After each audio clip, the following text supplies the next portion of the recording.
Salam Bapak Ibu Saudara yang dikasihi oleh Tuhan. Selamat pagi. Kembali lagi berjumpa di dalam ibadah secara online. Bapak Ibu Saudara, kita mengucap syukur sampai saat ini Tuhan masih pelihara kita, Tuhan masih tolong kita. Dan oleh sebab itu Bapak Ibu Saudara, pagi hari ini mari kita siapkan hati kita untuk memuji Tuhan, datang kepadanya mengucap syukur atas segala pertolongan, kebaikan-kebaikan Tuhan yang sudah kita terima sepanjang minggu ini. Oleh sebab itu mari kita mengambil waktu Bapak Ibu Saudara untuk menyembah Tuhan dengan hati yang bersukacita, yang sungguh-sungguh datang kepadanya.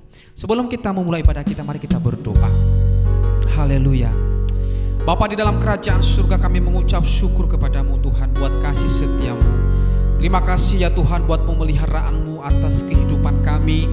Sampai saat ini Tuhan, kami boleh merasakan Allah turut bekerja di dalam setiap hidup kami.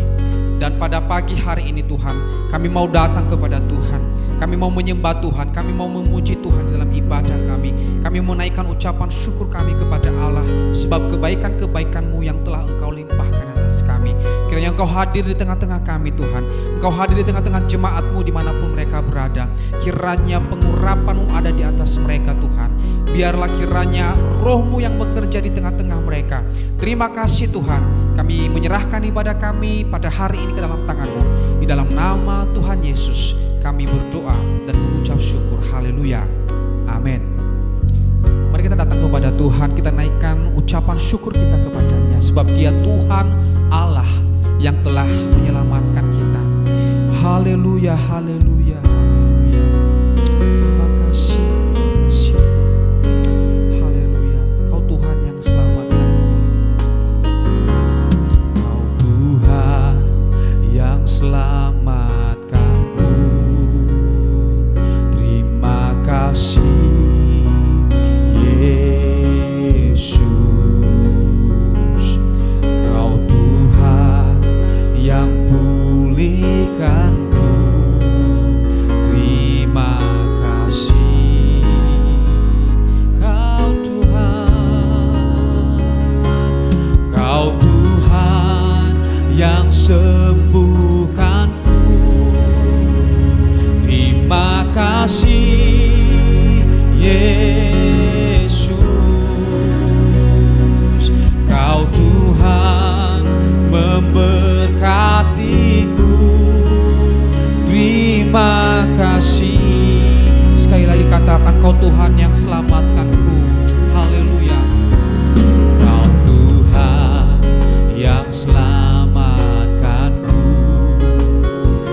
Terima kasih Yesus.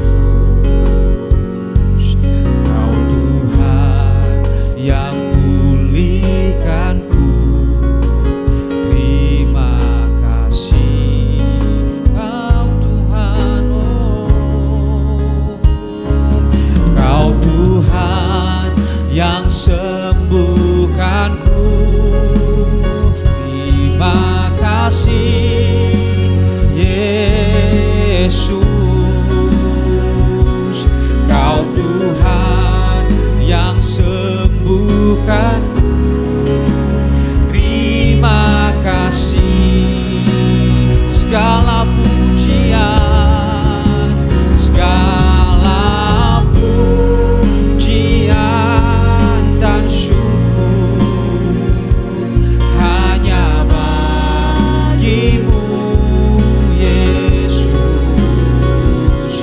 Dengan apakah ku balas kasih-Mu? Segala hormat, segala hormat kemuliaan hanya layak bagimu. Ku sembah Yesus seumur hidup. Segala puji dan syukur, segala pujian dan syukur hanya bagimu Yesus.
seumur hidupku.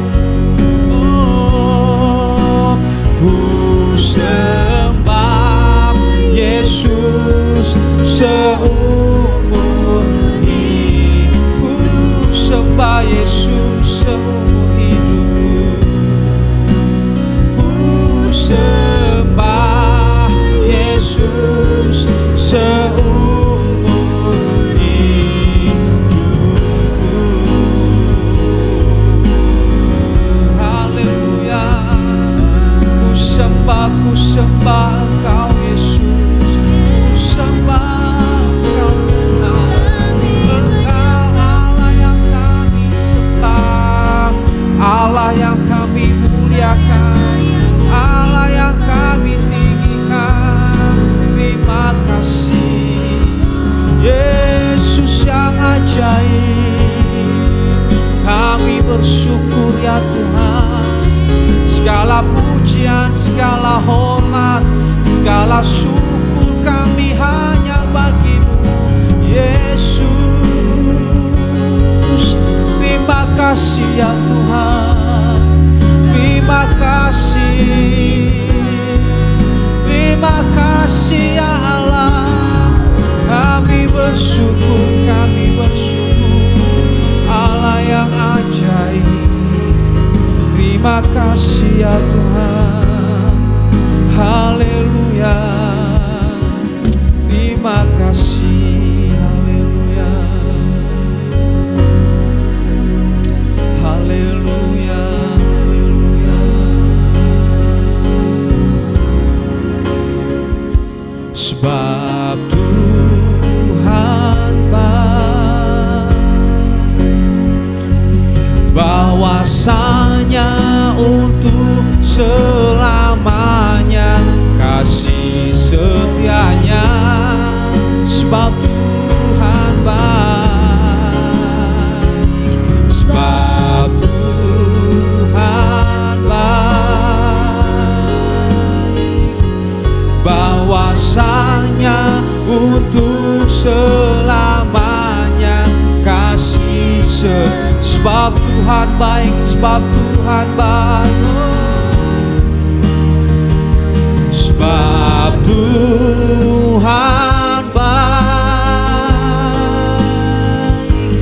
bahwasanya untuk selamanya kasih setianya. Sebab Tuhan baik, sebab Tuhan baik, bahwasanya untuk selamanya kasih setianya. Bahwasanya Tuhan, bahwasanya untuk selamanya kasih bahwasanya untuk selamanya, bahwasanya untuk selamanya kasih setianya. Haleluya, haleluya, haleluya. Engkau Allah yang baik, sungguh baik, teramat baik bagi kami Tuhan. Bapa di dalam surga, kami terus memuji Engkau, kami terus menaikkan pujian kami kepada Tuhan. Kami sungguh percaya Engkau yang akan terus bekerja di tengah-tengah kami. Terpujilah Engkau ya Bapa, dalam nama Yesus kami terus memuji Tuhan. Haleluya. Yang percaya katakan amin.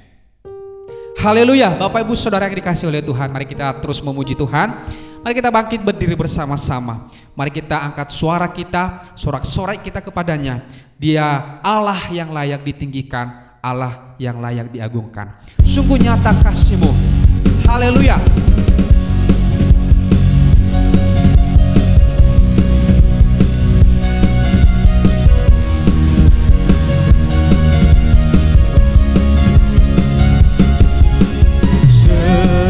Seindahnya pelangi, secerahnya mentari, namun Kau yang seindah, hanya Kau Tuhan.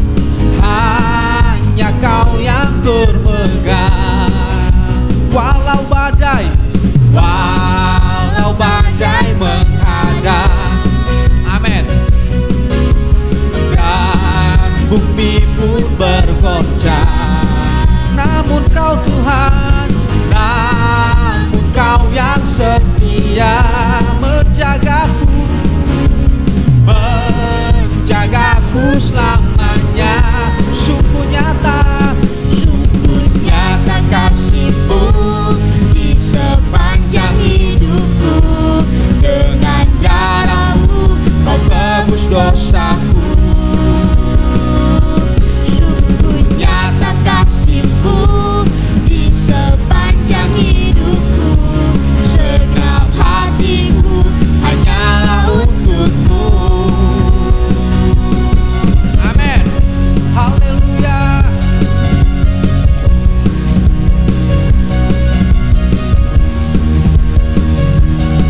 Mari kita katakan bersama-sama, seindahnya pelangi. Seindahnya pelangi, secerahnya mentari. Namun Kau yang terindah, Hanya Kau Tuhan, hanya Kau yang termegah. walau badai menghadang, amin. dan bumi pun bergoncang. Namun Kau kan setia Menjagaku, menjagaku selamanya. Sungguh nyata kasih-Mu di sepanjang hidupku. Dengan darah-Mu Kau tebus dosa. sungguh nyata kasih-Mu. Sungguh nyata kasih-Mu di sepanjang hidupku. Segenap hatiku hanyalah Sungguh untuk-Mu. nyata kasih-Mu.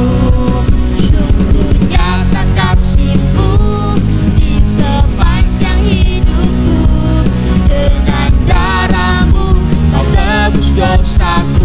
Sungguh nyata Tuhan, Sungguh nyata kasih-Mu di sepanjang hidupku. Segenap hatiku hanyalah katakan lebih lagi, sungguh nyata. Oh, Sungguh nyata kasih-Mu di sepanjang hidupku. Dengan darah-Mu Kau tebus dosaku. sungguh nyata Tuhan, Sungguh nyata kasih-Mu di sepanjang hidupku. Segenap hatiku hanyalah untuk-Mu. segenap hati, Segenap hatiku hanyalah untuk-Mu. segenap hatiku. Segenap hatiku hanyalah untuk-Mu. Haleluya. Berikan sorak-sorak bagi Tuhan kita Yesus Kristus. Terpujilah Tuhan. Silakan duduk kembali Bapak Ibu Saudara. Haleluya. Haleluya. Kasih Tuhan sungguh nyata di dalam kehidupan kita. Kasih yang telah menyelamatkan kita. Kasih yang telah menebus kita. Kasih yang tanpa syarat telah Tuhan curahkan, limpahkan atas hidup kita. Terima kasih buat kasih dan karya-Mu di dalam hidup kami, ya Tuhan. Karya yang begitu menakjubkan, yang membuat hidup kami sampai saat ini bisa bertahan oleh karena kasih yang telah Engkau curahkan di dalam kehidupan kami, ya Tuhan. Terima kasih Yesus. Haleluya,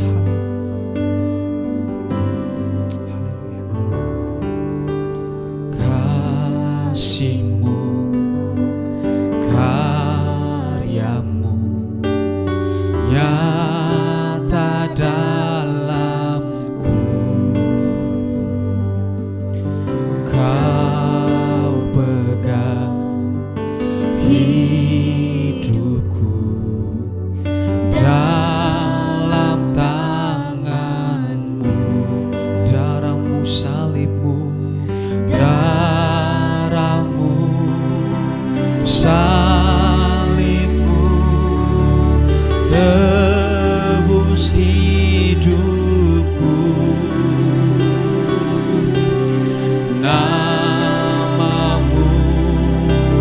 berkuasa, sanggup bangkitkan harapanku Tuhan, harapanku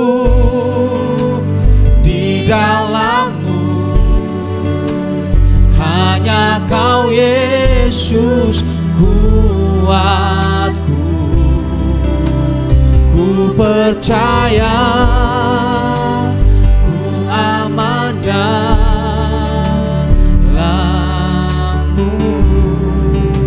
Kasih-Mu, karya-Mu ya Tuhan. Haleluya.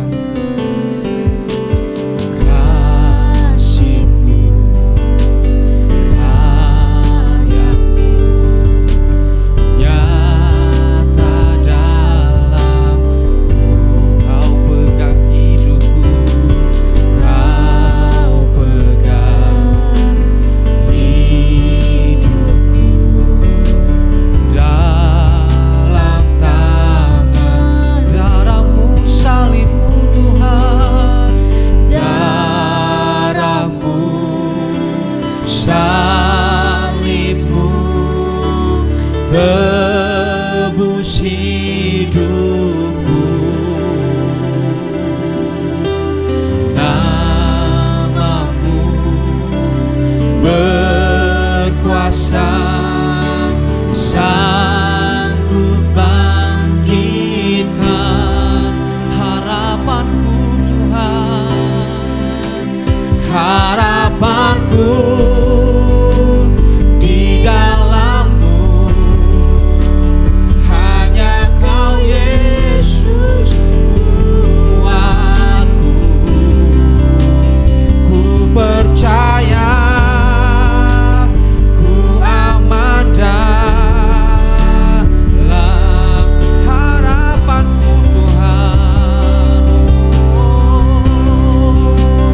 harapanku di dalam-Mu, hanya Kau Yesus kuatku. Ku percaya, ku aman dalam Harapanku, harapanku di dalam-Mu. harapanku di dalam-Mu, hanya Kau Yesus kuatku. Ku percaya,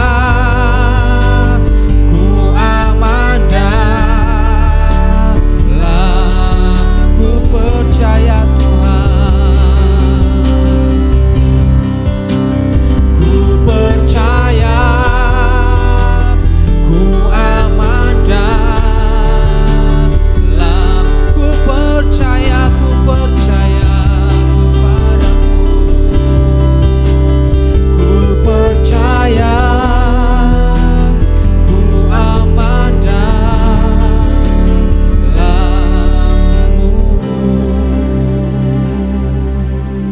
Haleluya, haleluya. Mari kita bersatu di dalam doa. Bapa kami yang baik, Bapa yang bertahta di dalam kerajaan surga, kami mengucap syukur Tuhan buat kasih setia-Mu yang tidak pernah habis-habisnya boleh kami rasakan ya Tuhan. Tiba saatnya ya Bapa, kami akan mendengarkan kebenaran dari firman-Mu ya Tuhan. Berkati hamba-Mu yang akan menyampaikan kebenaran firman-Mu ya Tuhan. Kami siap mendengar, di dalam nama Yesus kami berdoa. Haleluya, amin. Shalom Bapak Ibu, saudara-saudara yang dikasihi oleh Tuhan. Kita bersyukur kita memasuki minggu pertama bulan September dan kita masih di dalam serial 7 gereja di dalam kitab Wahyu. Dan pada minggu-minggu yang lalu kita telah membahas 3 gereja dan kita mengingatkan kembali mengenai apa yang dibicarakan, apa yang menjadi teguran kepada ketiga gereja gereja pertama Efesus ditegur oleh karena meninggalkan kasih yang semula. Dan kita melihat bahwa meninggalkan kasih yang semula itu adalah mengabaikan tugas penting gereja berada di dunia ini, yaitu menjalankan amanat agung dan memberitakan Injil. Sementara di Smyrna mereka adalah gereja yang tidak berdaya, teraniaya oleh karena iman mereka, dan mereka adalah gereja yang dihiburkan. Pergamos adalah gereja yang ditegur oleh karena ancaman berkompromi, di mana lingkungan mereka tidak mendukung mereka untuk menjadi orang yang percaya. Namun mereka diingatkan bahwa situasi bukanlah alasan untuk berkompromi dengan dosa. Dan hari ini kita akan belajar mengenai kota Tiatira, kota yang diminta untuk memperhatikan bahwa menjadi orang Kristen berarti tidak memberi toleransi kepada dosa. Namun sebelum itu, mari kita akan melihat latar belakang dari kota Tiatira yang ada di dalam kitab Wahyu. Kota Tiatira saat ini sudah tidak ada, namun bekas lokasinya masih meninggalkan reruntuhan kejayaan di masa-masa lalu. Dan kota Tiatira saat ini berada di negara Turki, sama dengan 3 kota yang sebelumnya, Efesus, Smyrna, dan Pergamos. Dan kota ini tidak lagi bernama Tiatira, tetapi bernama kota Akisar. Kita masih melihat ada reruntuhan dari gereja-gereja seperti Basilika Bizantium. Lalu kemudian kota ini juga masih memelihara, dan itu menjadi daerah atau situs dari para wisata yang mendatangkan devisa bagi negara Turki tentunya. Nah, Tiatira itu terletak di utara lembah Likus, dan kemudian pada waktu tahun 1900 sebelum Masehi kota ini dikuasai oleh Roma, dan kemudian menjadi stabil di bawah pemerintahan Kekaisaran Roma dan menjadi pusat dari industri dan pemasaran. Lalu kemudian terkait oleh karena posisinya tidak terlalu jauh dengan kota Pergamos, kota ini juga dibangun untuk menjadi kota yang menyediakan pengamanan kepada kota Pergamos yang merupakan ibu kota dari Asia Kecil pada saat itu. Dan di dalam Kisah Para Rasul pasal 16 ayat 14 kita bertemu dengan satu tokoh wanita yang bernama Lydia, dan dia dikenal sebagai penjual kain ungu dari kota Tiatira. Dan tentu ini bisa dipahami bahwa kota Tiatira adalah kota industri. Nah, yang menarik adalah bahwa pada saat itu industri ekonomi itu terkait erat dengan keagamaan, dan tentunya keagamaan pada saat itu adalah agama yang pagan, agama yang menyembah banyak dewa, dan agama yang menyembah berhala. Keterkaitan antara industri dan keagamaan itu menjadi sumber masalah bagi jemaat Tiatira yang belum seberapa dan bukanlah komunitas yang besar pada saat itu. Oleh karena semua pekerjaan di Tiatira itu bergabung di dalam sebuah serikat yang disebut serikat pekerja, dan karena ekonomi atau roda perekonomian itu terkait dengan kegiatan keagamaan, tentu ini menjadi persoalan tersendiri bagi orang-orang Kristen yang berbisnis, yang berusaha di kota Tiatira. Oleh karena mereka selalu akan diperhadapkan dengan kegiatan keagamaan yang bisa menjadi godaan buat mereka untuk berkompromi.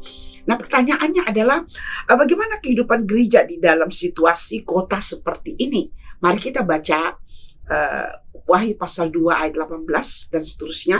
Dan tuliskanlah kepada malaikat jemaat di Tiatira, inilah firman anak Allah yang matanya bagaikan nyala api dan kakinya bagaikan tembaga. Aku tahu segala pekerjaanmu, baik kasihmu maupun imanmu, baik pelayananmu maupun ketekunanmu. Aku tahu bahwa pekerjaanmu yang terakhir lebih banyak daripada yang pertama. Tetapi aku mencela engkau karena engkau membiarkan wanita Izebel yang menyebut dirinya Nabia mengajar dan menyesatkan hamba-hambaku supaya berbuat zina dan makan persembahan-persembahan berhala. Dan aku telah memberikan dia waktu untuk bertobat, tetapi ia tidak mau bertobat dari zinanya. Lihatlah, aku akan melemparkan dia ke atas ranjang orang sakit dan mereka yang berbuat zina, dan dengan dia akan kulemparkan ke dalam kesukaran besar jika mereka tidak bertobat dari perbuatan-perbuatan perempuan itu. Dan anak-anaknya kumatikan, dan semua jemaat akan mengetahui bahwa akulah yang menguji batin dan hati orang, dan bahwa aku akan membalaskan kepada kamu setiap orang menurut perbuatannya.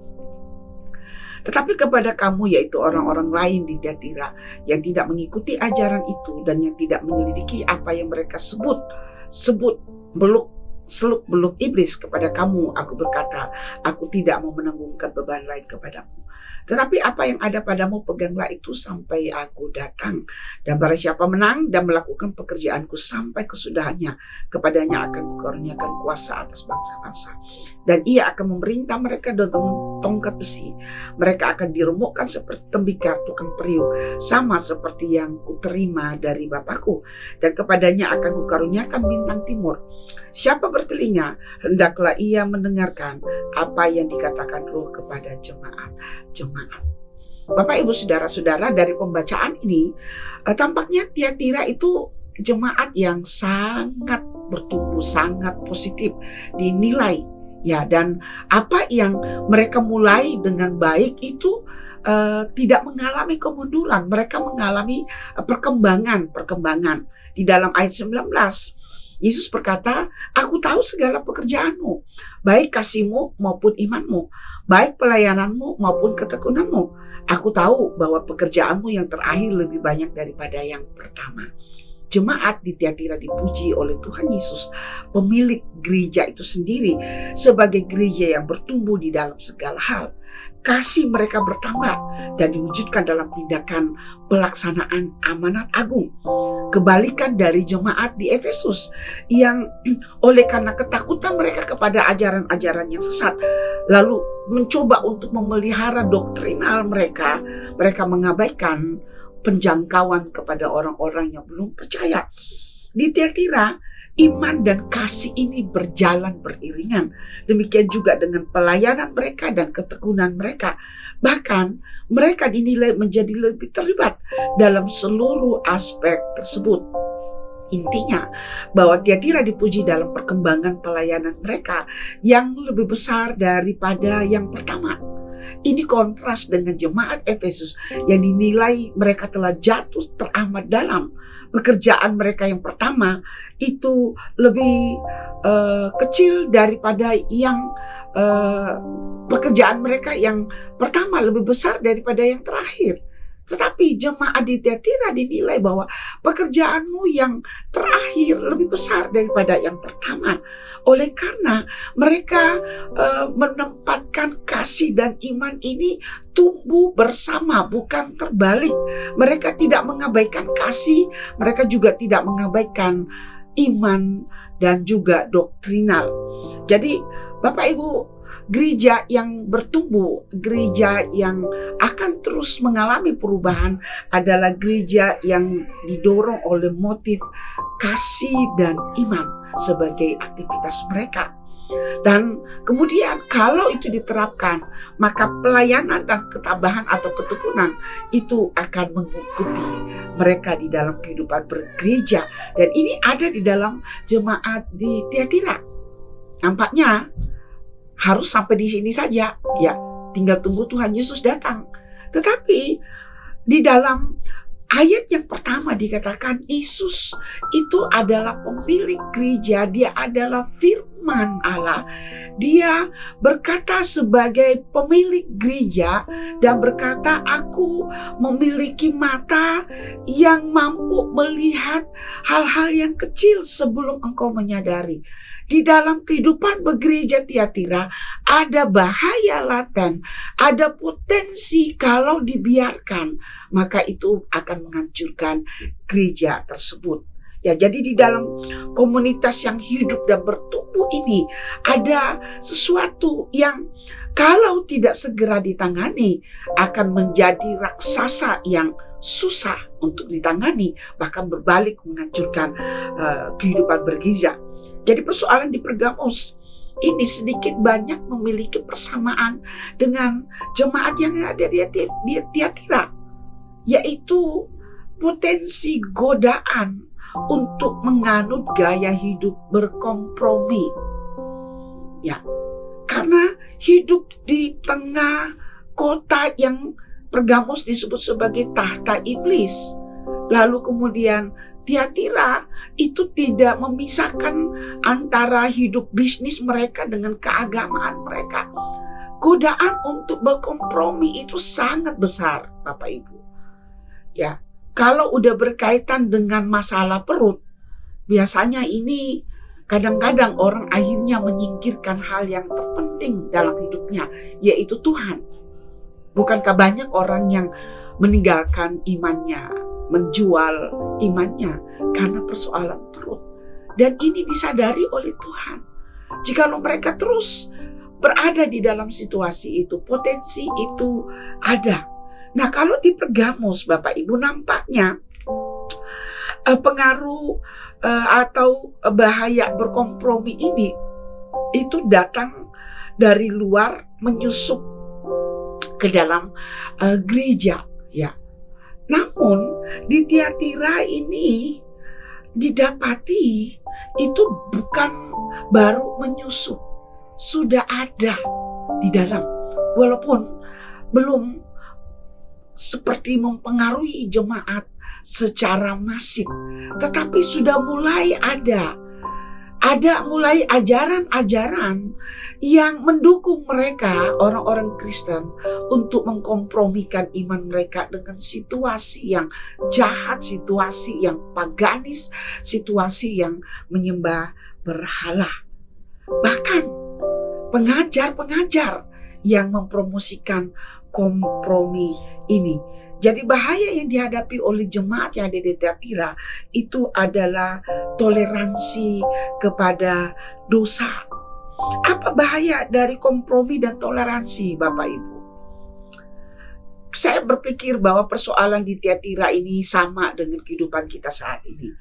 Kita hidup di dalam masyarakat modern, masyarakat yang majemuk, memiliki perbedaan-perbedaan, dan bahkan kepercayaan atau nilai-nilai itu beraneka ragam, ada yang cocok, ada yang kontra satu dengan yang lain, dan kelompok-kelompok yang memiliki kebenarannya sendiri-sendiri ini dipaksa untuk saling berinteraksi di dalam masyarakat, ya.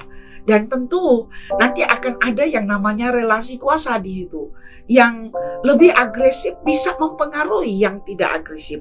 Nah, kadang di dalam aktivitas masyarakat waktu bersinggungan dengan kelompok yang berbeda untuk suatu kepentingan yang penting, ya, kita harus toleransi, dan kadang ada kompromi yang diperlukan agar hubungan itu, sinergia itu berjalan mulus, supaya tidak ada gesekan, tidak ada konflik. Nah, tetapi kompromi dan toleransi yang demikian harus diwaspadai. Ya, sebagai orang percaya kita harus memberikan tanda tanya besar. Sejauh mana saya bisa berkompromi, sejauh mana saya bisa memberikan toleransi. Jadi toleransi, kompromi itu harus ada batasnya. Jangan sampai membuat kita hilang identitas. Garam kita akan menjadi tawar, dan akhirnya kita tidak ada bedanya dengan orang-orang yang tidak mempercayai Tuhan. Bapak Ibu, kita tidak bisa mengkompromikan kebenaran firman Tuhan atas nama toleransi. Ajaran-ajaran yang populer dan diikuti orang banyak tidak serta-merta dianggap sebagai kebenaran dan bisa selalu cocok dengan nilai-nilai kita sebagai orang Kristen. Dan ini yang terjadi di jemaat Tiatira. Yohanes, ya, yang menyampaikan atau yang menuliskan pesan dari Tuhan Yesus, menyebut dosa toleransi ini muncul dari dalam, dari seorang wanita yang bernama Izebel, yang mengklaim dirinya sebagai Nabi A, dan kemudian dia menyesatkan melalui pengajaran. Ya, beberapa orang mulai terikut, dan mereka berpikir bahwa situasi yang ada itu memaksa mereka, dan Tuhan paham kalau mereka akhirnya kemudian mengkompromikan dan yang penting gak tinggalkan iman mereka sebagai orang Kristen.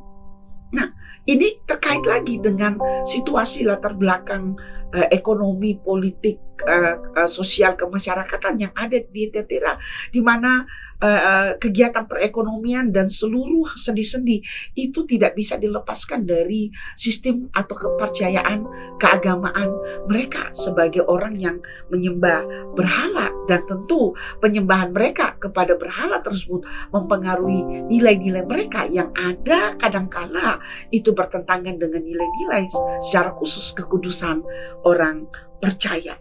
Ya, oleh karena keterikatan ekonomi dengan agama pagan ini membawa mereka kepada penyembahan berhala dan menggoda orang-orang percaya untuk toleransi. Bukan hanya berdiri dan mengatakan ya udah kamu lakukan hal itu, tetapi tergoda untuk terlibat supaya bisnis mereka juga berjalan lancar, diuntungkan. Lalu kemudian mereka yang masih kecil bisa diterima oleh masyarakat sepenuhnya, sehingga ujung-ujungnya adalah duit, UUD. Ya. Nah, praktik yang tidak benar, tidak kudus, ini kemudian akan sangat berbahaya oleh karena nampaknya setelah itu kemudian orang-orang Kristen akan dibawa kepada kehilangan identitas mereka, terhilang di bawah arus dari dunia yang telah tercemar. Nah, saya ingin menggarisbawahi bahwa tentu Isabel ini bukan nama asli, bukan seorang wanita yang benar-benar wanita namanya Isabel, ya, seperti Bileam atau Nikolaus yang dibicarakan di dalam jemaat Pergamus. Ya, nama Isabel ini adalah nama yang mengingatkan kita kepada salah satu tokoh di dalam Perjanjian Lama, dan penulis memakai Isabel itu bukan dalam kaitan dengan gender wanita atau nama seseorang wanita jemaat di Tiatira, tetapi nama ini dipakai untuk menunjukkan kesetaraan sifat atau spirit atau roh yang sama dengan Isabel yang asli yang hidup di zaman Perjanjian Lama kurang lebih 900 tahun sebelum gereja di Tiatira itu berdiri. Pertanyaannya, siapa Isabel? Mari kita baca 1 Raja-Raja 16 ayat 30 sampai 33. Ahab bin Omri, ini orang Israel, melakukan apa yang jahat di mata Tuhan lebih daripada semua orang mendahulunya. Seakan-akan belum cukup ia hidup dalam dosa-dosa Yerobeam bin Nebat, maka ia mengambil pula Isabel orang Etbaal, raja orang Sidon, menjadi istrinya, sehingga ia pergi beribadah kepada Baal dan sujud menyembah kepadanya. Kemudian ia membuat mezbah untuk Baal itu di kuil Baal yang didirikannya di Samaria. Sesudah itu Ahab membuat patung Asyerah, dan Ahab melanjutkan bertindak demikian sehingga ia menimbulkan sakit hati Tuhan Allah Israel lebih dari semua raja-raja Israel yang mendahulunya. Ya, jadi di dalam cerita ini memang Ahab sudah dikatakan dia jahat mengikuti raja-raja sebelumnya yang berubah setia kepada Tuhan Allah Israel. Namun dia masih menyembah Allah Israel. Ya, lalu kemudian dia menikahi seorang wanita Sidon. Ya, orang Sidon itu bukan orang Israel dan bukan masalah kebangsaannya, tetapi wanita Sidon ini adalah penyembah dewa Baal dan dia bisa dikategorikan sebagai Nabi A atau nabi perempuan dari Baal. Sehingga pada waktu Elia membunuh nabi-nabi Baal, dia menjadi orang pertama yang bersumpah untuk membunuh Elia dan mengejar Elia nabi Tuhan Allah Israel. Dan ketika Isabel menikah dengan Ahab, dia berpindah dari Sidon ke Israel, dan migrasinya itu juga migrasi dari dewanya, yaitu dewa Baal. Dia membawa kepercayaannya ke Israel dan mempengaruhi Ahab untuk beribadah kepada Baal. Padahal Ahab seharusnya hanya menyembah kepada Allah Israel, Tuhan semesta alam. Ya, dan ini mungkin dilakukan oleh Ahab atas nama toleransi dan kompromi. Dia tidur dengan perempuan yang berbeda dengan kepercayaannya, dan dia berkata tidak apa-apa.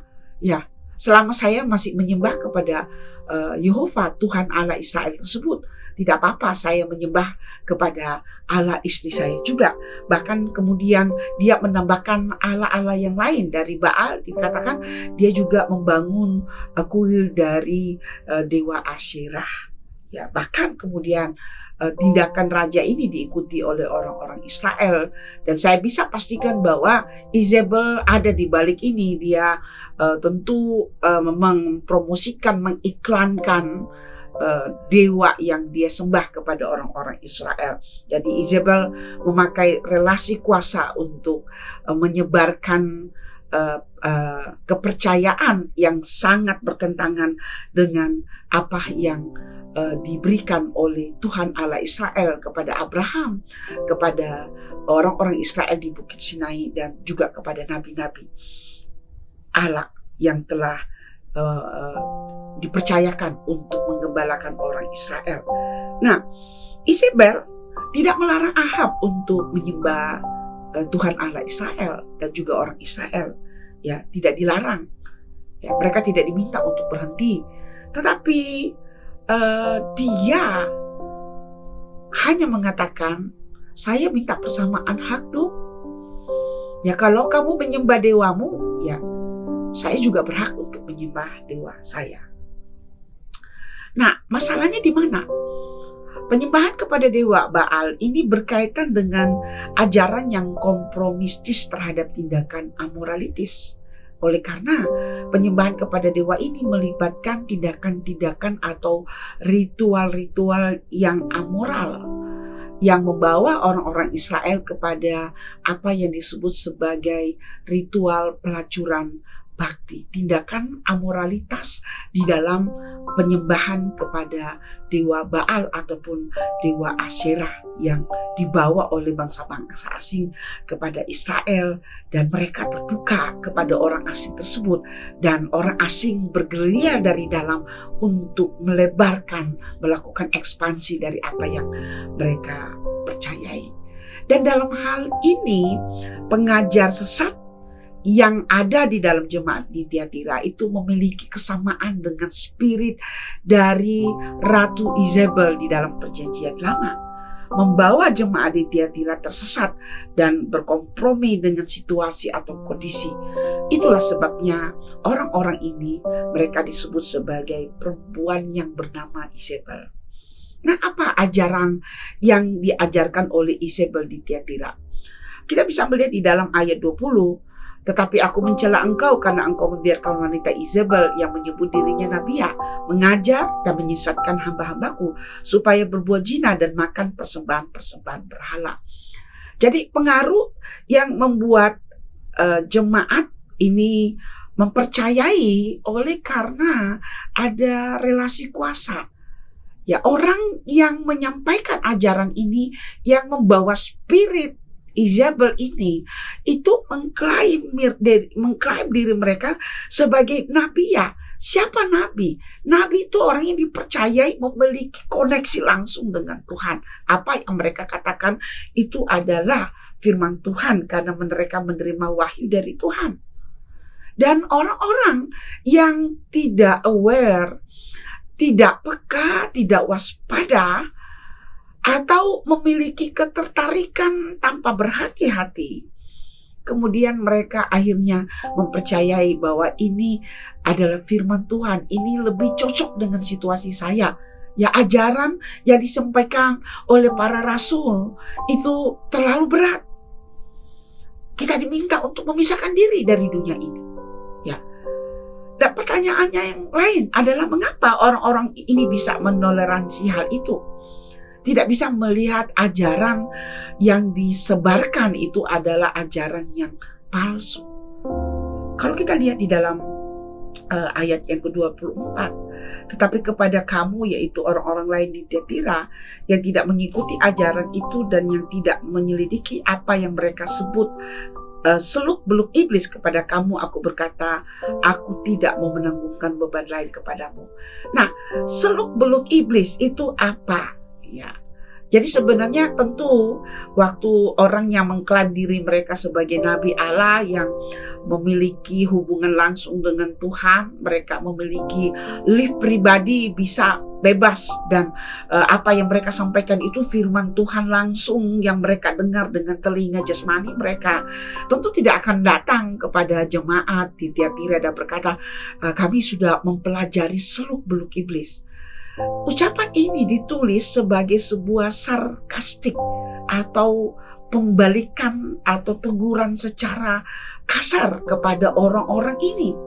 Mereka datang kepada jemaat mengklaim, ini yang kami sampaikan, kami dengar dari Tuhan, dan ini adalah seluk-beluk Allah yang tidak semua orang bisa, bahkan para rasul tidak, hanya kami para nabi yang dipercayakan, maka dengarkanlah.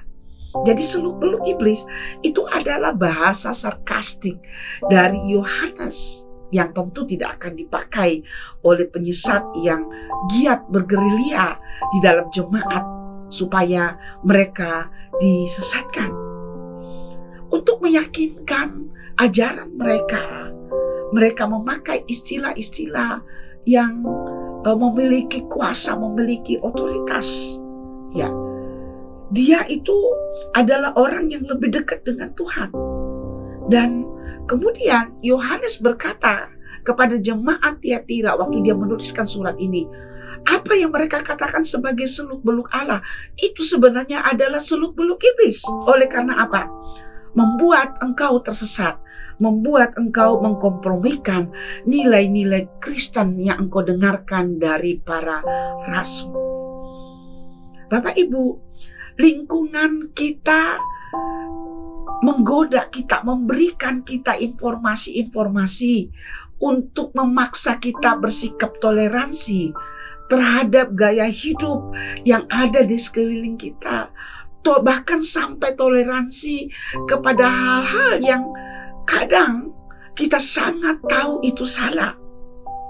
Beberapa orang mungkin mengatakan bahwa Alkitab ini sudah ketinggalan zaman dengan masyarakat yang berkembang dengan sangat pesat.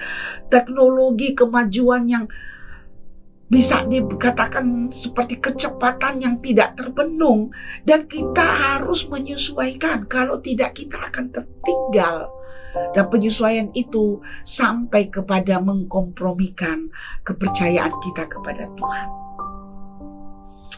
Bahkan kadang-kadang mereka mengklaim bahwa apa yang Alkitab katakan dosa itu sekarang oke. Alkitab sudah kuno. Tapi Bapak Ibu dengarkan hal ini. Kita harus mendengarkan apa yang dikatakan oleh firman Tuhan. Firman Tuhan berkata, dosa adalah dosa. Dosa tidak pernah berubah menjadi kebenaran, karena dosa membawa kepada maut dan kebenaran memerdekakan dan membawa kepada hidup. Bapak Ibu, di dalam Wahyu pasal 2 ayat 18, identitas Kristus ini diberikan sebagai pemilik gereja. Dia adalah firman anak Allah yang matanya bagaikan nyala api dan kakinya bagaikan tembaga. Ini adalah realita dari Tuhan, pemilik gereja. Tuhan akan menyelidiki gereja sampai motif yang terdalam. Dalam khotbah di bukit, kita belajar bahwa dosa itu bukan hanya sekedar tindakan, tetapi juga masalah motif, masalah tindakan. Dan tindakan kalau tidak diselesaikan dengan benar akan menghasilkan buah. Tindakan itu buah dari dosa yang ada dalam motif, dalam hati, dalam pikiran. Dan Bapak Ibu, sama seperti jemaat yang ada di Tiatira, ya, sampai hari ini iblis tidak akan menyerah untuk membuat kita berbalik dari iman kita yang sejati. Jika sedapat mungkin dia akan menyusup ke gereja melalui pengajaran-pengajaran yang nampaknya spektakuler, nampaknya lebih nampaknya lebih mengobok-obok emosional kita, lalu kemudian lebih spektakuler dan sebagainya. Dia akan menyesatkan kita dan mengatakan bahwa terlalu sulit untuk menjadi orang percaya. Kompromikan saja apa yang engkau percayai. Ya. Jika dia bisa membuat kita berkompromi dalam satu bidang, Bapak Ibu, maka yang lain itu akan menjadi mudah bagi dia. Jadi dimulai dari hal yang kecil, dari dalam hati.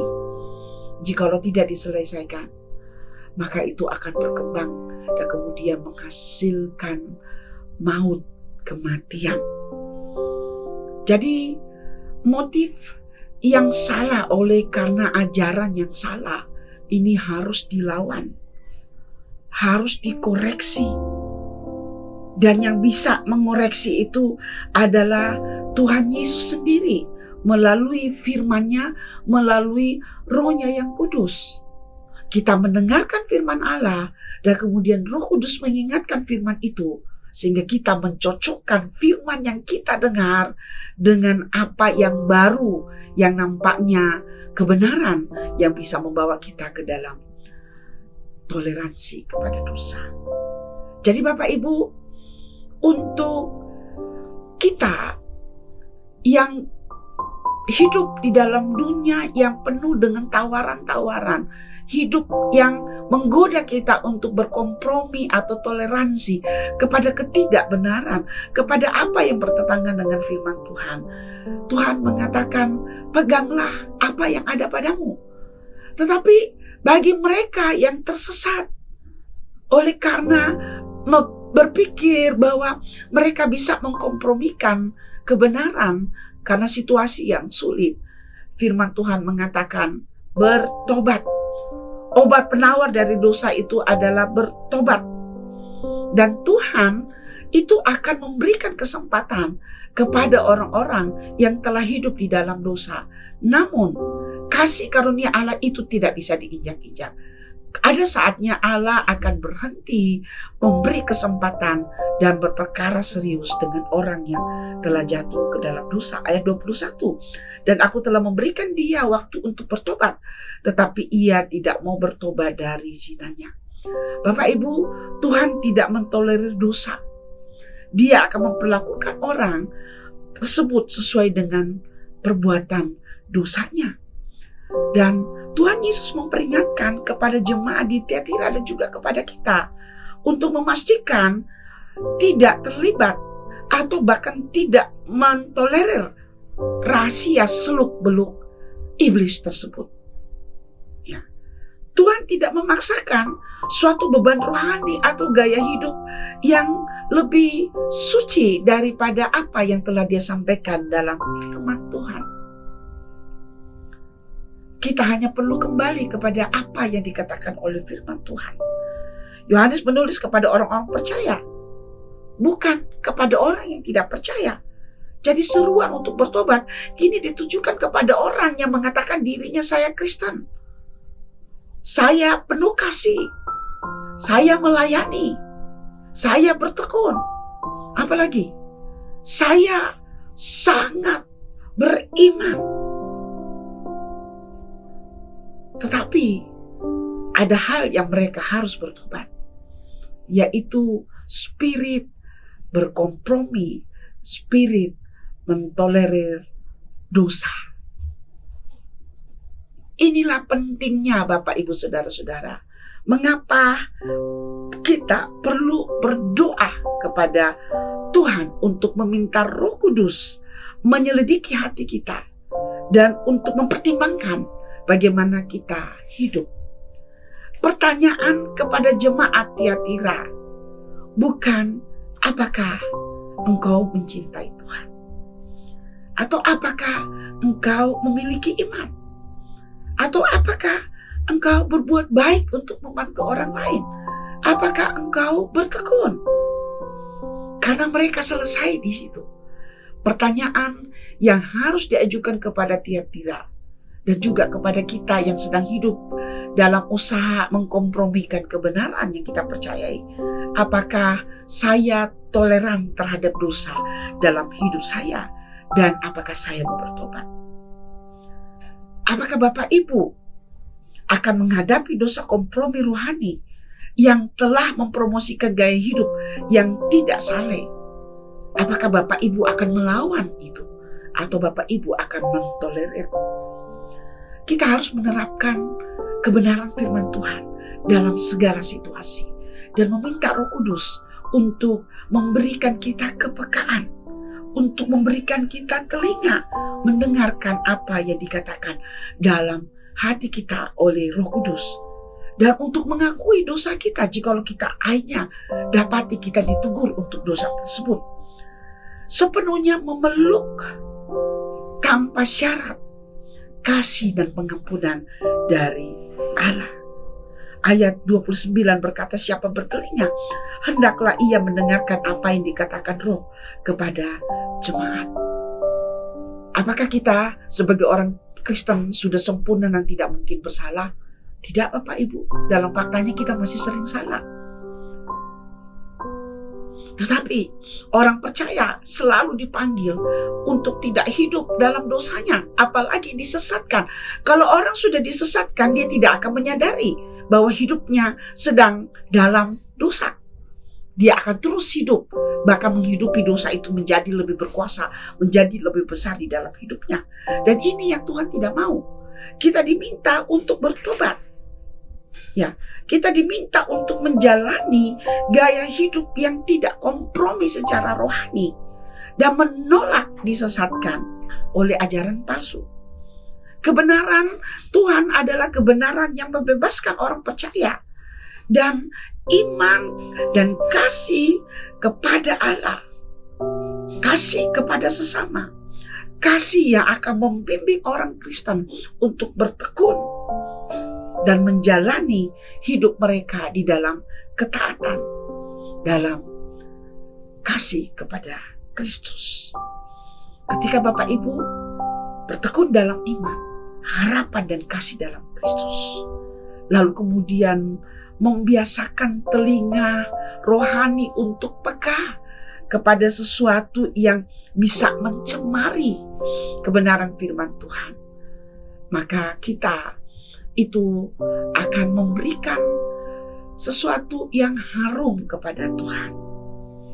Bapak Ibu, sadarilah bahwa menganggap enteng dosa itu hanya awal dari membelakangi Tuhan. Kita dengan segera akan menemukan diri kita di dalam sebuah spiral ya yang turun ke bawah secara rohani dan imoralitas ya. Ini juga akan tumbuh seiring dengan kita membelakangi Tuhan. Kita tidak peduli lagi bagaimana kita hidup. Toh, saya masih Kristen. Saya masih bergereja. Saya masih membayar perpuluhan ke gereja. Kenapa sih seluruh hidup saya harus diurus? Hati nurani akan menjadi tidak berperasaan secara rohani tentang dosa. Dosa tidak lagi dilihat sebagai dosa, tetapi dosa dilihat sebagai perkembangan zaman, penyesuaian supaya menjadi hidup tidak tertinggal zaman. Dan gagasan untuk hidup kudus itu adalah sesuatu yang tidak masuk akal. Bapak Ibu, kita semua suatu hari akan mati secara fisik, yaitu ketika Tuhan Yesus datang kembali atau waktu kita pulang meninggal dunia. Ya, penyakit fisik juga bisa membawa kita meninggal. Namun teguran kepada orang yang tidak mau bertobat, ini adalah kematian secara rohani. Mereka sakit secara rohani dan akan membawa mereka kepada kematian secara rohani. Kebal, tidak memiliki lagi kepekaan kepada Tuhan. namun berita pertobatan terus diperdengarkan. Apapun masalah dosa yang ada saat ini. Bapak Ibu, saya tidak percaya ada orang yang mati secara fisik tanpa kesempatan untuk bertobat. Jikalau dia mau mengarahkan telinganya kepada berita pertobatan. Dan hari ini firman Tuhan berkata, bertobatlah, berbaliklah kepada jalan-jalan yang benar dari jalan-jalanmu yang salah, yang mengkompromikan kebenaran. Orang berdosa yang paling jahat pun tidak akan dapat mengatakan bahwa mereka tidak memiliki kesempatan untuk percaya. Saya telah melihat orang yang paling jahat ketika mereka berbalik kepada Tuhan. Mereka bukan hanya menjadi orang Kristen, mereka menjadi hamba Tuhan yang efektif, bahkan membawa orang datang kepada Tuhan. Itulah sebabnya gereja dan setiap orang percaya harus meminta Roh Kudus untuk menyelidiki hati mereka dan menunjukkan kepada dunia jalan pertobatan. Hanya iman yang tulus kepada Yesus dan gaya hidup ketaatan yang akan menghadapi gaya hidup berdosa atau kompromi atau toleransi terhadap dosa. Dan kita melihat nasib dari dua kelompok yang berbeda. Mereka yang mengizinkan dirinya disesatkan dan tidak mau menanggapi panggilan bertobat. Mereka mati secara rohani. Dan pada waktu Tuhan Yesus datang, mereka akan ada di dalam penghukuman yang kekal. Namun bagi mereka yang bertahan, jemaat di Tiatira yang tidak memberikan perhatian kepada seluk-beluk iblis itu, mereka akan diberikan otoritas kepada bangsa-bangsa. Mereka akan diberikan bintang pagi. Bintang pagi itu adalah Yesus Kristus sendiri. Ada hubungan. Dan hubungan ini di mana Kristus akan memerintah atas hidup orang tersebut. Bukan dunia, bukan situasi yang harus memerintah atas kita. Tetapi Kristus dari sekarang sampai selama-lamanya. Tidak seorang pun memiliki alasan atau berkata mereka tidak diperingatkan tentang penghakiman yang akan datang yang bersifat kekal. Ya. Dan mereka menolak untuk percaya. Semua telah diberitakan, firman Tuhan telah ditulis, firman Tuhan telah diperdengarkan, dan respon yang diperlukan adalah bertobat. Bapak Ibu, kiranya Bapak Ibu berdoa kepada Tuhan. Tuhan, bukakan apa yang saya perlu berbalik. Sebelum itu berkuasa atas saya. Walaupun masih ada di dalam hati saya motif-motif yang menyesatkan saya. Luruskan jalan saya ya Tuhan. Tuhan memberkati Bapak Ibu. Dan kita akan masuk dalam perjamuan kudus. Tubuh dan darah Kristus yang memberikan kita kuasa untuk menang atas dosa-dosa, bahkan yang telah membebaskan kita dari kuasa dosa. Haleluya, haleluya. Mari Bapak Ibu kita berdoa untuk firman Tuhan yang kita dengarkan. Siapapun engkau yang ada di rumah, jikalau Tuhan bekerja di dalam hatimu untuk sebuah dosa yang perlu diselesaikan, jangan menunggu hari esok. Selesaikan sekarang dan memohon pengampunan dari Tuhan. Dan kiranya kita semua terus bertahan di dalam iman yang benar kepada Tuhan. Kita tidak berkompromi dan tidak tolerir kepada dosa. Kita tidak memberi warna lain kepada dosa. Dosa adalah dosa. Dosa itu menghancurkan kita. Dosa itu membinasakan kita. Dan kiranya Tuhan menolong kita untuk memberikan perhatian hanya kepada kebenaran firman Tuhan dan bukan hal yang lain. Tuhan berkati jemaat-Mu, berkati orang-orang percaya yang mendengarkan firman Tuhan ini. Biarlah mereka tetap tinggal sebagaimana mereka dulu dipanggil pada kasih yang mula-mula Tuhan. Dan tidak ada nokta apapun di dalam diri mereka yang berpotensi merusak semua itu. Terima kasih Tuhan, dalam nama Yesus kami berdoa. Amin. Bapak Ibu, kita akan masuk dalam perjamuan kudus. Saya memberi kesempatan kepada Bapak Ibu untuk mempersiapkan dan membagikan jikalau ada anggota keluarga yang lain, ya, mempersiapkan perjamuan kudus di rumah, dan kita akan masuk perjamuan kudus. Ya, saya persilakan.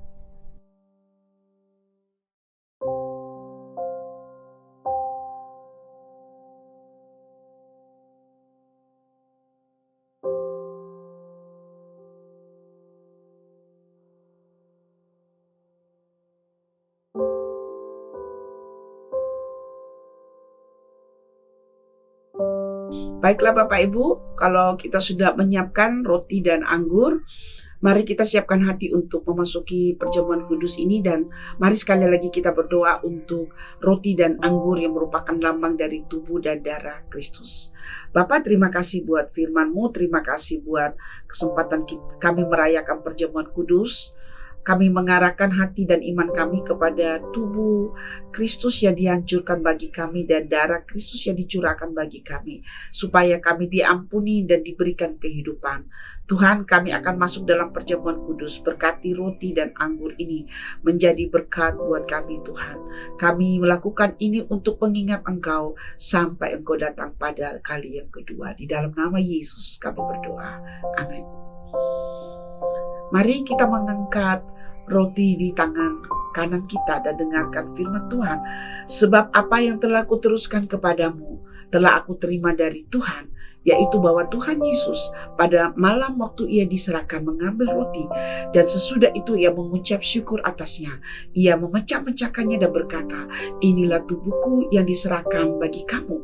Perbuatlah ini menjadi peringatan akan aku. Mari kita bersyukur dan memakannya.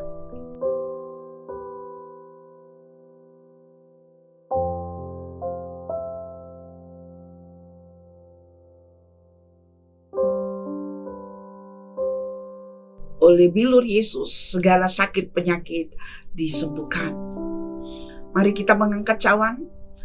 Demikian juga ia mengambil cawan sesudah makan, lalu berkata, cawan ini adalah perjanjian baru yang dimeteraikan oleh darahku. Perbuatlah ini setiap kali kamu meminumnya, menjadi peringatan akan aku. Sebab setiap kali kamu makan roti ini dan minum cawan ini, kamu memberitakan kematian Tuhan sampai ia datang. Mari kita minum sambil mengucap syukur.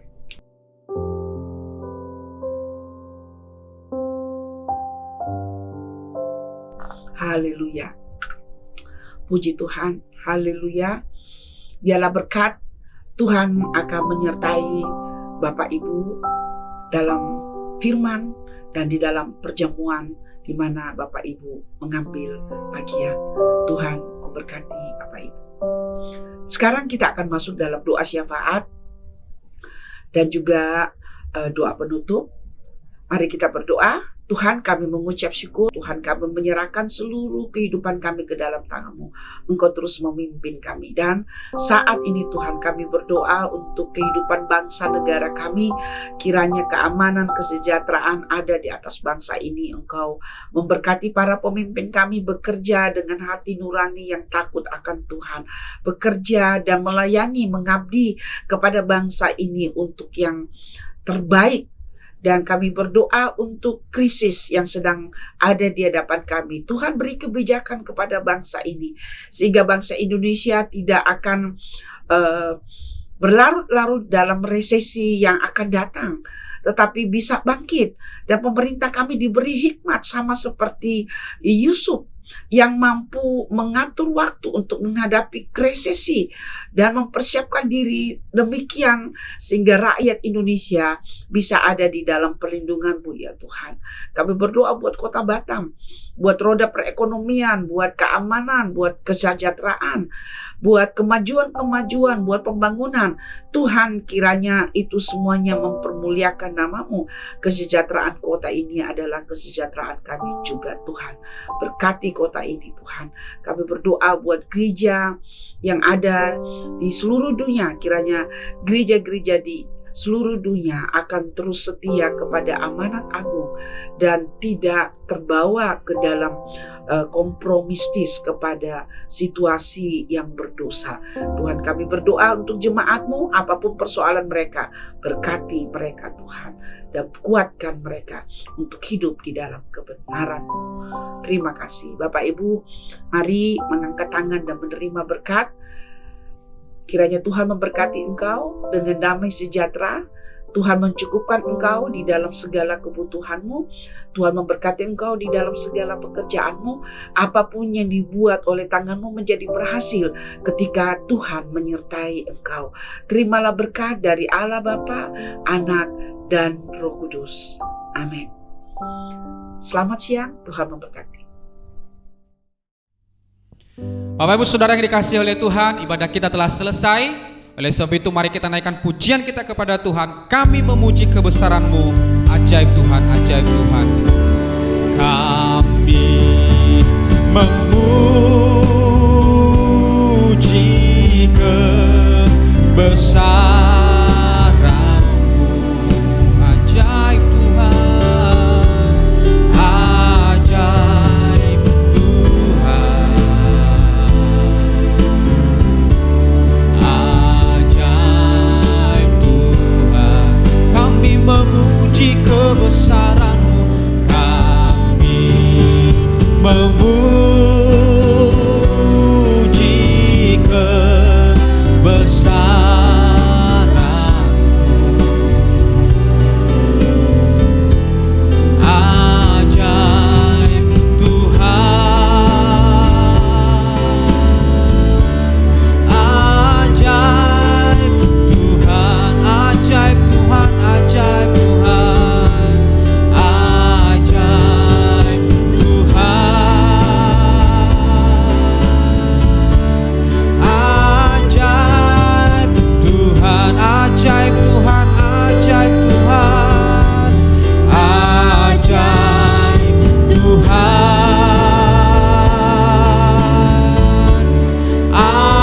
ajaib Tuhan.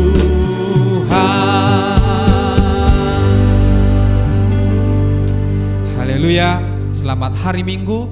Tuhan Yesus memberkati kita semua. Salam.